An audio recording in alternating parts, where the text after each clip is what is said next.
Hi guys, நான் Abdul Hamal. Welcome to ரபிடியா. இன்னைக்கு நம்ம கிளாஸ் 9 சிபிஎஸ்ல democratic politics அதாவது civicsல chapter 1 what is democracy, why democracyல explanation part 2 தான் பார்க்க போறோம். ஸோ வாங்க ஃப்ரெண்ட்ஸ் வீடியோக்குள்ள போகலாம்.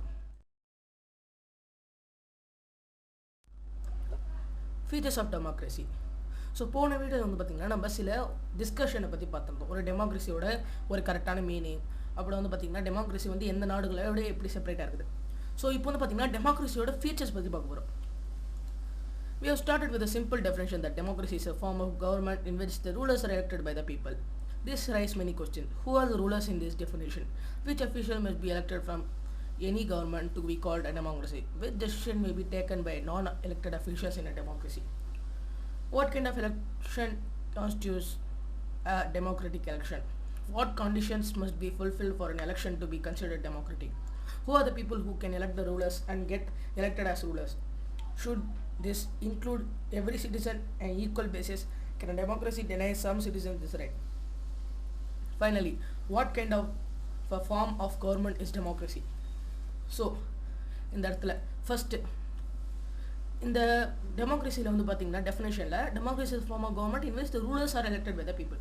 ஸோ இந்த இடத்துல ரூலர்ஸ்னால் யார்? இந்த டெஃபினேஷனில் இருக்குது இந்த ரூலர்ஸ்னால் யார்?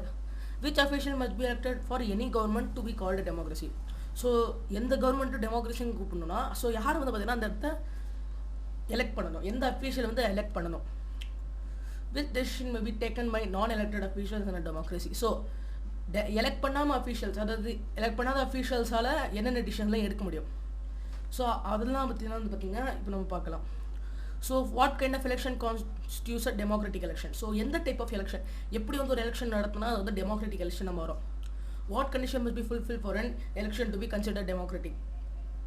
ஸோ எந்தெந்த கண்டிஷன்ஸ்லாம் இருந்ததுன்னா ஒரு எலெக்ஷன் வந்து டெமோக்ராட்டிக்காக நம்மளால் கன்சிடர் பண்ண முடியும். Who are the people who can elect the rulers and get elected as rulers? So யார் யாரெல்லாம் வந்து பார்த்தீங்கன்னா ரூலர்ஸாக எலெக்ட் ஆக முடியும், இல்லைனா அவங்களே ரூலர்ஸ் எலெக்ட் பண்ண முடியும்.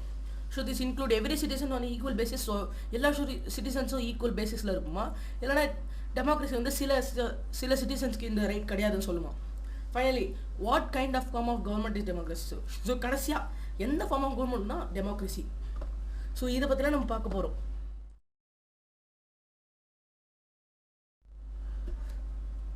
Can elected ruler do whatever they want in a democracy. So elected rulers வந்து பார்த்தீங்கன்னா அவங்கள என்ன நினைக்கிறாங்களோ அதை செய்ய முடியுமா. Or must democratic government function with some limits. Is it necessary for a democracy to respect some rights of the citizen? Let us consider each of these questions with the help of some examples.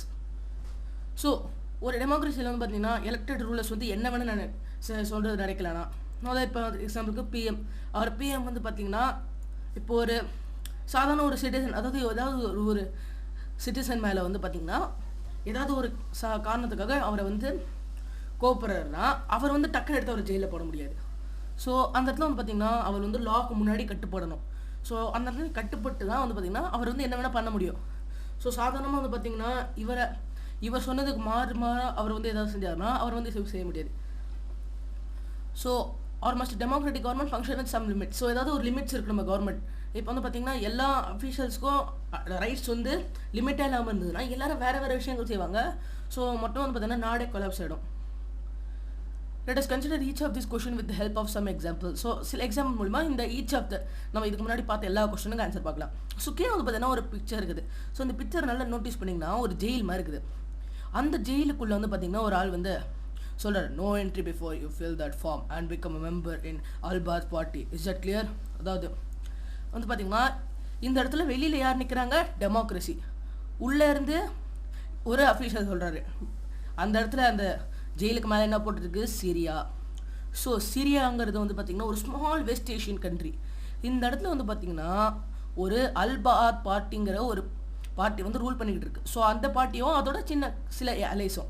So அந்த பார்ட்டிஸில் இருக்கிறவங்க மட்டும்தான் வந்து பார்த்திங்கன்னா அந்த நாட்டில் இருக்க முடியும். So அதாவது வந்து இந்த இடத்துல வந்து அந்த பார்ட்டியை சேராதவங்களுக்கு அந்த நாட்டுக்குள்ளே அனுமதி இல்லை. ஸோ அதாவது இந்த இடத்துல வந்து பார்த்திங்கன்னா டெமோக்ரஸி, அதாவது டெமோக்ரஸினால எல்லாம் நிறைய பார்ட்டி இருக்குது. அந்த பார்ட்டியில் மக்கள் எந்த பார்ட்டியை செலக்ட் பண்ணுறாங்களோ அதை தான் வந்து பார்த்திங்கன்னா ரூல் பண்ணும். ஆனால் இந்த இடத்துல டெமோக்ரஸியை நீங்கள் இந்த பார்ட்டியில் சேர்ந்தால் தான் இந்த இடத்துக்குள்ளே வர முடியும்னா அந்த இடத்துல டெமோக்ரஸி எப்படி வேலை செய்யும்? Do you think this cartoon would apply to China or Mexico. So China and மெக்சிகோஸை பற்றி வந்து பார்த்திங்கன்னா இந்த இதை நம்ம பார்க்க போகிறோம். ஸோ இதுக்கப்புறம் வந்து பார்த்தீங்கன்னா சைனா அண்ட் மெக்சிகோவில் என்னென்ன நடக்குதுன்னு சொல்லிட்டு பார்க்கலாம். Major decision elected by leaders. In Pakistan, General Pervez Musharraf led a military coup in October 1999.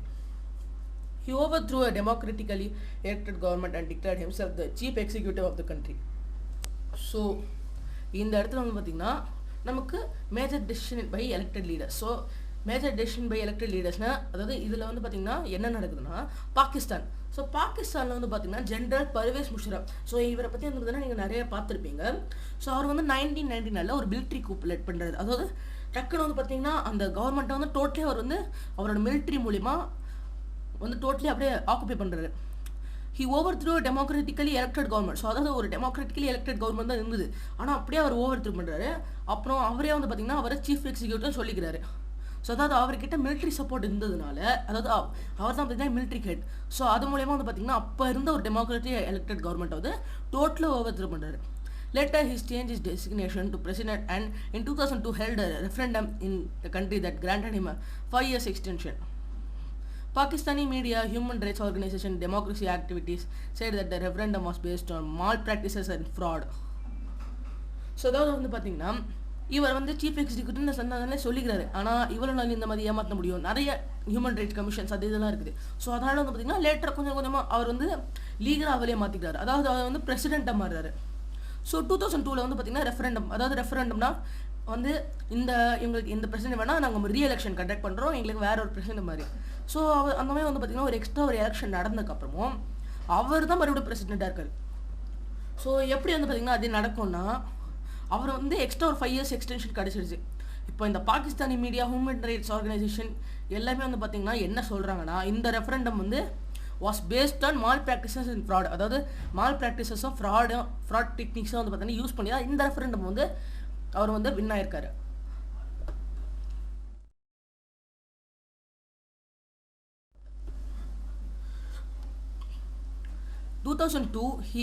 In August 2002, he issued a legal framework order that amended the constitution of Pakistan. So August 2002 வந்து பார்த்திங்கன்னா ஒரு legal frame work order வந்து create பண்ணுறாரு. So அது மூலிமா வந்து பார்த்திங்கன்னா அப்போது இருந்த பாகிஸ்தானோட கான்ஸ்டியூஷன் இதை இப்போ புதுசாக ஒரு பாகிஸ்தானுக்கு கான்ஸ்டியூஷன் கிரியேட் ஆச்சு. According to this order the president can dismiss the national and provincial assemblies. The work of the civilian cabinet is supervised by a National Security Council which is dominated by military officers. After passing this law, elections were held to be national and provincial assemblies. So Pakistan has had elections. Elected representative has some power, but the final power rested with the military officers and General Pervez Musharraf himself. So 2002 வந்து பார்த்தீங்கன்னா ஒரு லீகலான frame ஒர்க்கை frame பண்ணுறாரு. So இதுக்கு மேலே நம்மளால் ஏமாத்தலாம் இருக்க முடியாது, ஒரு லீகலான ஃப்ரேம் ஒர்க்கை ஃப்ரேம் பண்ணிடலாம்னு சொல்லிட்டு ஃப்ரேம் பண்ணுறாரு. அப்புறம் வந்து பார்த்தீங்கன்னா கான்ஸ்டியூஷனும் பாகிஸ்தானுக்கு அமெண்ட் பண்ணுறாங்க. இப்போ இந்த இடத்துல என்ன நடக்குதுன்னா according to this order the president can dismiss the national and provincial assembly. So இங்கே தான் வந்து பார்த்தீங்கன்னா சரி பண்ணிட்டான் அப்போ நல்லவர் தான் நினச்சா இங்கே எக்ஸ்ட்ரா அவர் கொண்டு தூக்கி போகிறாரு. அதாவது அவர் வந்து நேஷனல் அண்ட் ப்ரொவின்ஷியல் அசம்பிளிஸை, அதாவது நம்ம லோக்சபா, ராஜ்யசபா இந்த மாதிரி இருக்கிற நேஷனல் அண்ட் ப்ரொவின்ஷியல் அசம்பிளிஸை எப்போ தோணுதோ அப்போ டிஸ்மிஸ் பண்ண முடியும். அதாவது இப்போ இவங்களாம் சேர்ந்து வந்து பிரசிடென்ட் நீங்கள் வந்து இதை செய்யக்கூடாதுன்னு சொன்னால் அடுத்த செகண்ட் அவரால் டிஸ்மிஸ் பண்ண முடியும். The work of the civilian cabinet is supervised by national security council. So இந்த சிவிலியன் கேபினெட் அதாவது இந்த அசம்பிளிஸில் வந்து பார்த்திங்கன்னா நேஷனல் செக்யூரிட்டி கவுன்சில் அவங்க வந்து நேஷனல் செக்யூரிட்டி கவுன்சிலுங்கிற ஒரு கவுன்சில் வந்து சூப்பர்வைஸ் பண்ணிக்கிட்டே இருக்காங்க, அதாவது பார்த்துக்கிட்டே இருக்காங்க என்ன பண்ணுறாங்க. இதில் யார் இருந்தாங்கன்னா military officers. So military officers தான் வந்து பார்த்திங்கன்னா எல்லா போஸ்டிங்லேயும் இருந்தாங்க. ஸோ போஸ்டிங்கில் இருந்த எலெக்டட் ரெப்ரஸன்டேட்டிவ்ஸையும் வந்து பார்த்திங்கன்னா இவங்க தான் சூப்பர்வைஸ் பண்ணுறாங்க. After passing the law elections were held to the national and provincial assemblies. So சாதாரணமாக எலெக்ஷன்லாம் நடக்குது.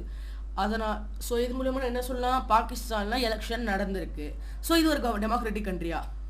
Elected representatives have some power. So power இருக்குது எலெக்டட் ரெப்ரஸன்டேட்டிவ்ஸுக்கு. அது ஒரு டெமோக்ராட்டிக் கண்ட்ரின்னு நம்ம சொல்ல முடியும். ஆனால் இங்கே கடைசி விஷயம் பார்த்தீங்கன்னா but the final power rested with the military officers and general Musharraf himself. ஆனால் இதோட ஃபைனல் பவர் வந்து பார்த்திங்கன்னா மிலிட்ரி ஆஃபீஸர்ஸ் கிட்டே ஜெனரல் முஷரஃப் கிட்டே தான் இருந்தது. ஸோ இந்த இடத்துல வந்து பார்த்திங்கன்னா நீங்கள் வந்து ஓட் பண்ணி ஒருத்தருக்கு பவர் கிடைச்சாலும் அவரால் அதை யூஸ் பண்ண முடியாது. அதாவது மக்களோட நல்லதுக்காக அவர் பண்ணி அதை வந்து மிலிட்ரி ஆஃபீஸர்ஸ்க்கும் ஜெனரல் முஷரஃப்க்கு பிடிக்கலன்னா அதை வந்து அவரால் எக்ஸிக்யூட் பண்ண முடியாது. ஸோ இப்போ வந்து பார்த்தீங்கன்னா மேலே ஒரு கார்ட்டூன் இருக்குது. இது வந்து நம்ம என்னென்னு பார்க்கலாம். This cartoon was drawn in the context of Latin America. Do you think it applies to Pakistani situation as well? Think of other countries where this could happen. Does this happen sometime in your countries as well? So இந்த இடத்துல வந்து பார்த்தீங்கன்னா எப்படி சொல்லியிருக்காங்க, டெமோக்ரஸியை வந்து ஒரு துப்பாக்கி வச்சுட்டு ஒரு நிற்கிற ஒரு சோல்ஜர் மாதிரி காமிச்சிருக்காங்க. ஸோ கீழே வந்து பார்த்தீங்கன்னா ஏரிஸ்ன்னு இருக்குது. அதாவது இந்த இடத்துல என்ன சொல்ல வராங்கன்னா, டெமோக்ரஸியை வந்து மக்களில் வந்து வெளியிலேருந்து வந்து ஆர்மி இருக்குது, ஆனால் உள்ளே வந்து பார்த்தீங்கன்னா டெமோக்ரஸி இருக்குது. அதாவது டெமோக்ரஸி தான் வந்து பார்த்தீங்கன்னா இந்த மாதிரி பிரச்சனைகள்லாம் கிரியேட் பண்ண சொல்கிறாங்க. அதான் ஏரிஸ் வந்து பார்த்தீங்கன்னா இந்த இடத்துல ஏரிஸுங்கிறது ஒரு மைத்தாலஜியில் இருக்கிற போர்க்கடவுளோட பேர். அதாவது போர்க்கடவுள் தான் வந்து பார்த்தீங்கன்னா ஏரிஸ்னு சொல்லுவாங்க. ஸோ அந்த மாதிரி ஏரிஸோட பேரை வந்து கீழே போட்டிருக்காங்க. அதாவது இந்த இடத்துல வந்து போர்க்கடவுளுங்கிறது அவர் தான் வந்து பார்த்தீங்கன்னா போரெல்லாம் கிரியேட் பண்ணுவார். ஸோ அதனால் வந்து பார்த்தீங்கன்னா டெமோக்ரஸி போரை கிரியேட் பண்ணுறதா நமக்கு இந்த இடத்துல பிக்சாரிக்கலி சொல்லியிருக்காங்க.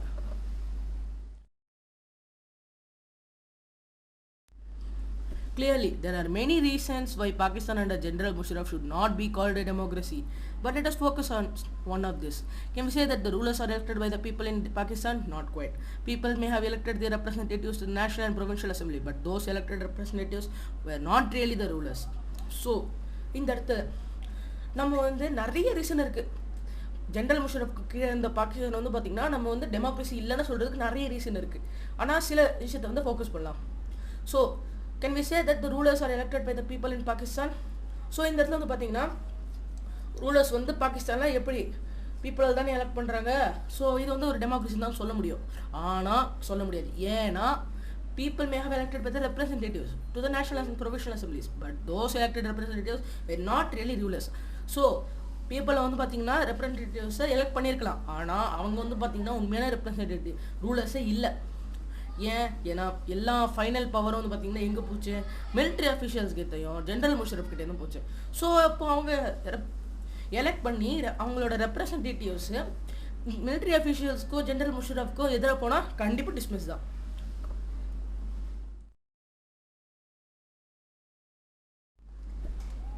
They cannot take the final decisions. The power to take the final decision rested with the army officials and with General Musharraf. None of them were elected by the people. This happens in many dictatorships and monarchies. They formally have an elected parliament and government, but the real power is with those who are not elected. In a few countries, the real power was some external powers and not with locally elected representatives. This cannot be called people's rule. So, இந்த இடத்துல அவங்களால அது elected ரெப்ரஸன்டேட்டிவ்ஸால final decision எடுக்க முடியாது. The power to take final decision rested with the army officials and General Musharraf, and none of them were elected by the people. So சரி, இவங்க final decision எடுக்க முடியாதுன்னா ஃபைனல் டெசிஷன் யாரால எடுக்க முடியும்? Army officials general Musharraf ஆலையா. ஆனால் general Musharraf army officials யாரும் ஓட் பண்ணுறதில்ல. ஸோ அதனால வந்து பார்த்தீங்கன்னா இந்த இடத்துல பீப்புளே யாரையும் எலெக்ட் பண்ணுறதில்ல. அதுவே எலெக்ட் பண்ணாலும் அவங்களுக்கு ஃபுல் பவர் இல்லை. அதாவது ஃபைனல் டெசிஷன்னா இந்த மாதிரி ஆர்மி அஃபிஷியல்ஸ் கிட்டே ஜென்ரல் முஷரஃப் கிட்டே தான் இருந்தது. ஸோ இதான் வந்து பார்த்தீங்கன்னா நிறைய டிக்டேட்டர்ஷிப்ஸ்லேயும் மொனார்கிஸ்ல நடக்கும். அதாவது டிக்டேட்டர்ஷிப்ஸ்னால் இந்த சர்வாதிகாரித்தனம். அதாவது அதுக்கப்புறம் மொனார்கிஸ்னால் வந்து பார்த்தீங்கன்னா ராஜா, அதாவது பழங்காலத்தில் இந்த ராஜா முறை, அந்த இடத்துல ராஜா சொல்கிறது தான் ஃபைனல். ஸோ இந்த மாதிரி வந்து பார்த்தீங்கன்னா மொனார்கிஸ்லேயும் டிக்டேட்டர்ஷிப்ஸ்லேயும் அவங்ககிட்ட ஒரு எலெக்டட் பார்லிமெண்ட் இருக்கும், கவர்மெண்ட்டாக இருக்கும். ஆனால் ரியல் பவர் யார்கிட்ட இருக்கும்? யார் எலெக்ட் பண்ணப்படலையோ அவங்கக்கிட்ட இருக்கும். In a few countries, the real power was with some external power. So சில எக்ஸ்டர்னல் பவர்ஸ் கிட்ட தான் வந்து பார்த்தீங்கன்னா ரியல் பவர் இருக்கும். ஆனால் வந்து பார்த்தீங்கன்னா லோக்கல் எலெக்டான ரெப்ரஸன்டேட்டிவ்ஸ் கிட்ட ஒன்று இருக்குது. ஸோ ஆனால் இதை வந்து பார்த்தீங்கன்னா நம்மளால பீப்புள்ஸ் ரூல் சொல்ல முடியாது. ஏன்னா இந்த இடத்துல பீப்புளே ரூல் பண்ணலை. This cues is the first feature. So இந்த இடத்துல இருந்து நம்ம கற்றுக்கிறது எல்லாமே டெமோக்ரஸியோட ஃபர்ஸ்ட் ஃபீச்சரை சொல்லுது. இந்த democracy the final decision making power must rest with those elected by the people. So அதாவது டெமோக்ரஸியில் எந்த ரூல் யார் வேணால் எடுக்கலாம், ஆனால் ஃபைனல் டெசிஷன் வந்து யார் பீப்புள் எலெக்ட் பண்ணாங்களோ அவங்களை தான் வந்து பார்த்திங்கன்னா ரெஸ்ட் ஆகணும். அதாவது இப்போ வந்து பிரைம் மினிஸ்டரை வந்து மக்கள்லாம் சேர்ந்து ஓட் பண்ணுறாங்கன்னா பிரைம் மினிஸ்டர் கையில் தான் அதுதான் ஃபைனல் டெசிஷன் போடும். அதுவே வந்து பார்த்திங்கன்னா பர்வேஸ் முஷரஃப் மாதிரி யாராவது வந்து நம்மளோட இடத்துல இருந்தாங்கன்னா அவங்க கையில் போச்சுன்னா அது ஒரு டெமோக்ராட்டிக் கண்ட்ரி இல்லை.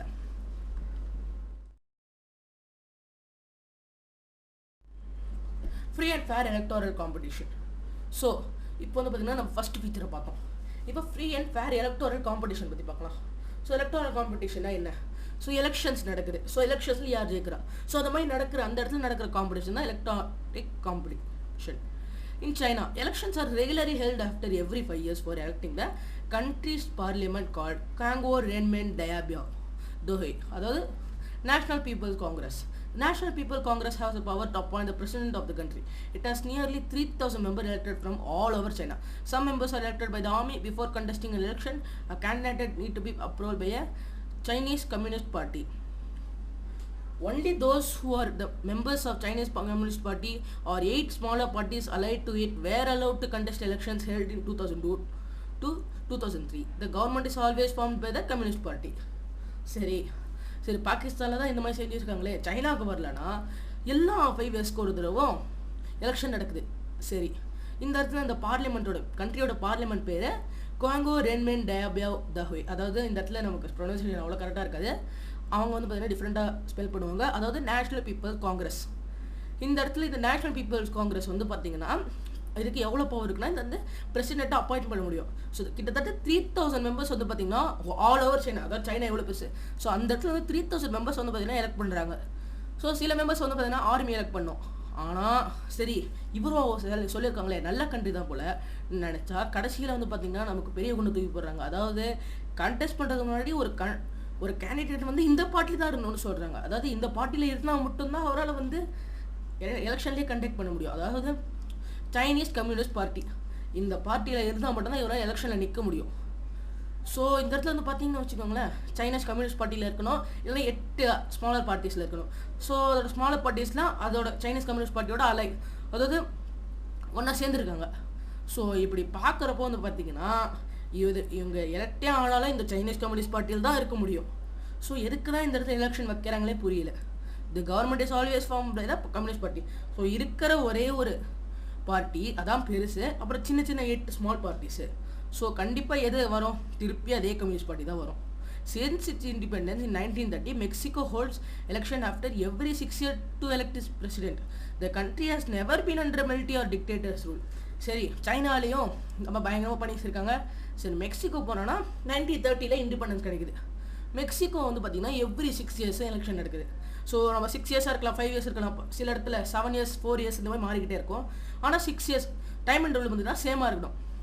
ஸோ அதாவது வந்து பார்த்திங்கன்னா ரூல், அதாவது அவங்க வந்து எக்ஸ்ட்ரா ஒரு அடுத்த தடவைக்கு அவங்க இது வின் ஆகிட்டாங்கன்னா அவங்க எக்ஸ்ட்ரா ஒரு 6 இயர்ஸ்னால் அடுத்த ஒரு 6 இயர்ஸ் 12 இயர்ஸ் இருக்கலாம், அடுத்த தடவை பண்ணாங்கன்னா 18 இயர்ஸ் இருக்கலாம்.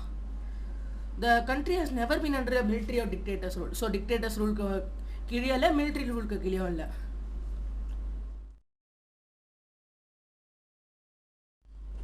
But until 2000, every election was won by a party called PRA, Institutional Revolutionary Party. So 1930 2000 வரைக்கும் கிட்டத்தட்ட 70 இயர்ஸ் ஃபுல்லி ஒரே ஒரு பார்ட்டி மட்டும் தான் வின்னர் இருக்குது, PRA, institutional revolutionary party. So எப்படா அது 70 வருஷம் ஒரே பார்ட்டி மறுபடியும் பாட்டுன்னு பார்த்தா opposition parties did contest elections but never managed to win. The PRA was known to use many dirty tricks to win elections. All those who were employed in the government offices had to attend its party meetings. Teachers of government school used to force parents to vote for the PRA. Media largely ignored the activities of opposition political parties except to criticize them. Sometimes the polling booths were shifted from one place to another in the last minute, which made it difficult for people to cast their votes. The PRA spent a large sum of money in campaign for its candidates. சரி, 70 வருஷம் எப்படி தான் இவங்க ஜெயிச்சாங்கன்னு பார்த்தா, so இந்த இடத்துல opposition பார்ட்டிலாம் இல்லாமல் செஞ்சிருவாங்களான்னு பார்த்தா ஆப்போசிஷன் பார்ட்டிஸ் இருக்குது, ஆனால் அவங்களால வின் ஆகவே முடியல. ஏன், PRA டர்ட்டி ட்ரிக்ஸ் வந்து பார்த்திங்கன்னா யூஸ் பண்ணுறாங்க எலெக்ஷன்ஸ் வந்து வின் பண்ணுறதுக்கு.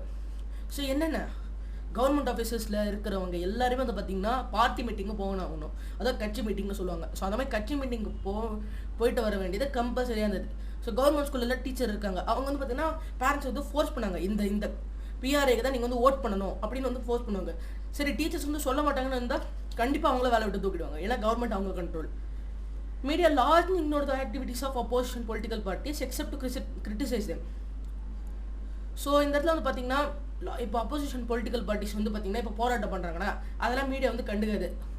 ஆனால் அதுவே வந்து பார்த்திங்கன்னா ஏதாவது ஒரு சின்ன தப்பு பண்ணிட்டாலும் அதை வந்து டோட்டலி கிரிட்டிசைஸ் பண்ண ஆரம்பிச்சிடுவாங்க. அப்புறம் வந்து பார்த்திங்கன்னா போலிங் பூத். சரி, இப்படி கடைசியாக வந்து பார்த்திங்கன்னா எப்படியாவது இவங்க ஓட்டாக பண்ணி அடுத்த பார்ட்டி வந்துடும் நினச்சா கடைசி செகண்டில் போலிங் பூத்தை ஷிஃப்ட் பண்ணிடுவாங்க. அதாவது ஓட்டு போகிற இடம், அந்த ஓட்டு போகிற இடத்த வந்து பார்த்தீங்கன்னா டக்குன்னு கடைசி நிமிஷத்தில் மாற்றினா, இப்போ வந்து நீங்கள் ஒரு இடத்துல இருக்கீங்க, டக்குன்னு அங்கே போய்ட்டு நின்று நீங்கள் ஓட்டு போகிற அடுத்த நிமிஷம் இது வந்துன்னா அது வந்து 10 கிலோமீட்டர்ஸ் அந்த பக்கம் போயிடுச்சுன்னா ஓட்டிங் பூத்தை வந்து மாற்றிட்டாங்கன்னா நீங்கள் என்ன பண்ணுவீங்க? திருப்பி அந்த பக்கம் 10 கிலோமீட்டர் போய் ஓட்டு போட்டதுக்கப்புறம் திருப்பி அதே இடத்துல ஓட்டு போடுறதுக்கு முன்னாடியே டக்குன்னு இந்த பக்கம் மாற்றிட்டாங்கன்னா உங்களால் எவ்வளோ தூரம் தான் போக முடியும்? ஸோ இதனால் வந்து பார்த்திங்கன்னா நிறைய பீப்புள் வந்து அவங்களோட ஓட்டை வந்து கேஷ் பண்ண முடியாது. ஸோ சில பேர் நடந்து வந்திருப்பாங்க, சில பேரால் வயசாக இருக்கவங்களால போக முடியாது. ஸோ நிறைய பேர் வந்து பார்த்தீங்கன்னா டென்ஷனாக போயிடுவாங்க. அப்புறம் இன்னொரு விஷயம் வந்து பார்த்திங்கன்னா பிஆர்ஏ வந்து சரி இவ்வளோ வருஷமாக அவங்க தானே கவர்மெண்ட்டாக இருக்காங்க, ஸோ கண்டிப்பாக நிறைய காசு எடுத்துருப்பாங்க. ஸோ எல்லா காசும் வந்து பார்த்திங்கன்னா அவங்களோட கேண்டிடேட்டோட கேம்பெயினுக்காகவே செலவு பண்ணாங்க.